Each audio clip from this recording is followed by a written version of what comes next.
Ça fait quelques jours maintenant que mon copain et moi, on a rompu. C'est très difficile à vivre parce que c'était une relation dans laquelle je me sentais bien. Le fait d'avoir rompu, ça m'a montré à quel point je m'étais complètement oubliée dans cette relation et que j'avais juste répété un schéma que j'avais déjà dans ma précédente relation, à savoir ne pas savoir poser ses limites, ne pas savoir prendre sa place, se plier en quatre pour faire plaisir à l'autre. Aujourd'hui, c'est plus du tout ce que je veux. Et même si ça me fait terriblement souffrir, je pense que c'est bénéfique pour moi de repartir de zéro, on va dire. Donc ça fait du mal, hein, parce que c'était une relation quand même qui a duré 3 ans, où on a construit des projets, il s'est passé plein de belles choses. C'est pas parce que c'était bien que forcément il n'y a que du bien, vous voyez ce que je veux dire, et que c'est bien pour vous. Je pense que là, c'est une page qui se tourne et c'est une nouvelle vie qui s'offre à moi, mais c'est difficile et j'accepte le fait que ça va être dur encore pendant quelques temps, surtout qu'on a acheté un appartement, donc forcément, je vais pas pouvoir déménager tout de suite et on va devoir cohabiter encore pendant un petit moment. Voilà, je sais pas pourquoi je fais cette vidéo, mais j'avais besoin en fait de m'exprimer parce que c'est pas facile tous les jours en ce moment. Et si vous traversez une période semblable à la mienne, je vous envoie beaucoup de courage parce que c'est pas évident. Et j'espère que vous êtes bien entourés parce que vraiment ça fait la différence et ça permet d'avoir du soutien et de se sentir soutenu. J'ai fréquenté quasiment que des clochards. Du coup, quand je suis tombée sur un mec qui avait une voiture, une maison, un travail stable en CDI, je me suis dit, enfin, un mec qui a une situation normale, posée, stable, trop bien. Mais je suis tombée sur le spécimen, le pire spécimen d'homme qui existe sur Terre, un fils à ses parents. Particulièrement un fils à sa mère. Qu'est-ce que j'ai découvert? Que son travail, il l'avait eu grâce à son grand daron. Qu'il n'arrivait plus à payer le loyer de sa maison et que ses parents, contrôlaient son compte, avaient accès à tout son compte et tout, et comblaient son découvert tous les mois. Et que comme il n'arrivait plus à payer le loyer de sa maison, ses parents allaient racheter la maison dans laquelle il était. Comment voulez-vous que je m'en sorte? C'est-à-dire que même quand je trouve un mec où je me dis ça va, ça a l'air pas trop mal, rien ne va. Rien ne va. Après, si vous avez des gros biceps et que vous êtes riche, postez votre candidature en commentaire en fait. Il y a bien une phrase que je peux plus m'entendre, c'est « Il faut surtout pas se séparer avant l'âge d'1 an des enfants ». Ou pire encore, ne vous séparez pas avant que l'enfant fasse ses nuits. Est-ce que vous avez déjà vu un enfant? Beaucoup d'enfants réclament encore beaucoup d'attention la nuit, jusqu'à l'âge de 5-6 ans. Je peux plus me l'entendre parce que le vrai problème, c'est qu'encore une fois, on dit aux femmes « Non, ne bouge pas de cette situation qui est catastrophique pour toi ». La réalité, c'est que d'accueillir un enfant dans un foyer, ça va multiplier les tâches et ça va augmenter la charge mentale. Là où jusqu'à présent une femme seule avec son mari pouvait très certainement supporter toutes les fois où ce mec ne range pas ses affaires, ne va pas mettre les choses dans la machine à laver, ou va carrément se permettre de ne jamais faire la vaisselle et la machine à laver, ça devient impossible lorsqu'on devient parent d'un enfant supplémentaire, puisque la charge a été multipliée par 2 d'un seul coup. C'est là où les pères s'octroient beaucoup de périodes où ils vont pouvoir prendre du temps pour eux, du temps où ils vont aller au sport, du temps où ils vont travailler plus tard le soir, du temps où ils vont faire exprès de ne pas être présents dans des moments difficiles de la journée d'un parent. Toute cette charge-là va incomber à la mère. Et si d'un côté le père se permet de ne pas être présent dans le foyer et qu'en plus de ça, lorsqu'il est présent, il n'est pas compétent, c'est un cocktail qui est explosif pour la mère qui reste à la maison. Et en gros, lui dire d'aller se faire foutre et d'attendre à un moment donné clé de la vie d'un enfant pour pouvoir se dire si oui ou non son couple est en bonne situation, c'est encore une fois lui faire un gros doigt d'honneur.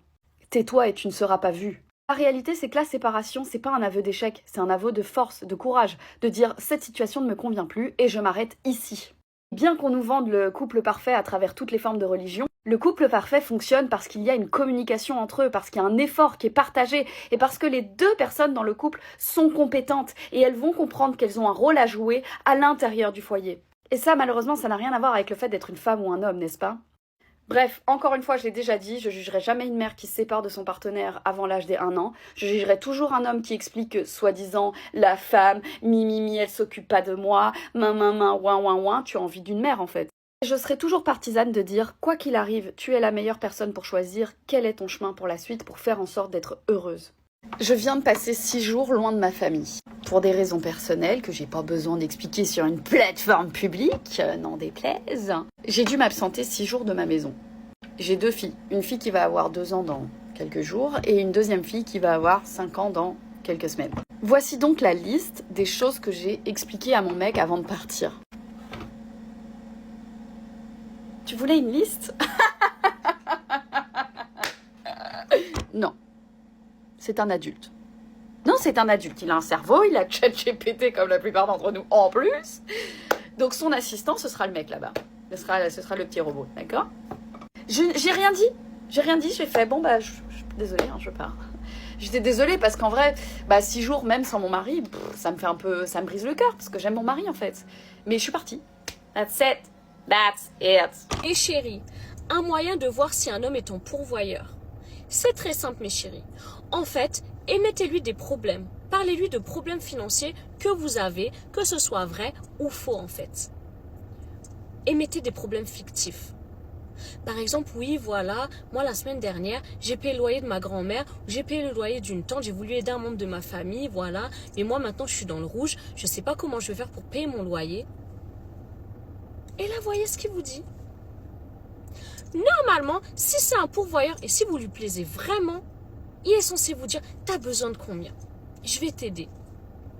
Je vais te payer ton loyer, t'as besoin de combien? S'il ne fait pas ça, mes chéris, c'est que c'est une pince. Ou c'est que ce n'est pas vraiment un pourvoyeur ou qu'il n'est pas vraiment intéressé par vous. Parce qu'un homme qui est vraiment intéressé par vous, il ne va pas vouloir que vous vous retrouviez dans la merde. Il ne va pas vouloir ça. Il va vouloir que vous soyez à l'aise. Il va vouloir vous aider. Il va vouloir vous impressionner. Il va vouloir vous montrer qu'il est l'homme de la situation. Donc naturellement, il va se proposer pour vous aider en fait. S'il ne le fait pas, alors c'est un homme radin.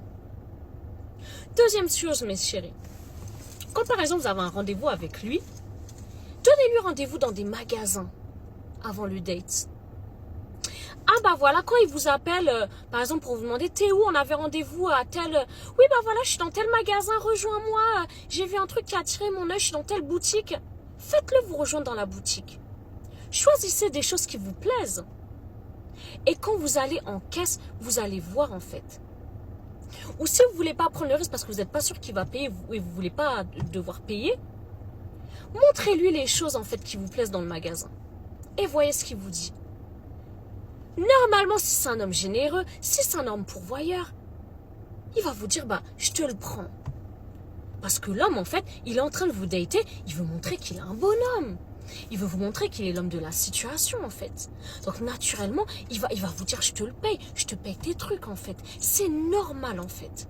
S'il ne fait pas ces choses-là, mes chéris, c'est un rat, c'est une pince, ne perdez pas de temps avec. Bon, je sais que je vais probablement pas me faire que des amis en disant ça, mais j'ai une petite question. Est-ce que vous trouvez pas qu'il y a une différence dans la manière dont les gens perçoivent une séparation ou un divorce selon que ce soit la femme ou l'homme qui quitte? J'ai l'impression que quand c'est l'homme qui quitte, les gens pensent « Oh, quel salaud, il a abandonné sa femme et ses enfants ». Tandis que quand c'est la femme qui part, les gens se disent « Oh, waouh, quelle héroïne, elle s'est libérée de cette relation ». Attention, hein, je valide pas du tout ces clichés, hein, je pense pas du tout que tous les hommes qui rompent un mariage sont tous des salauds et que les femmes qui quittent sont toutes des victimes héroïnes. Mais voilà, c'est juste une impression que j'ai et je voulais savoir si vous aviez la même, si ça se trouve, vous pensez totalement le contraire. Hein. Voilà, c'était le petit débat du week-end.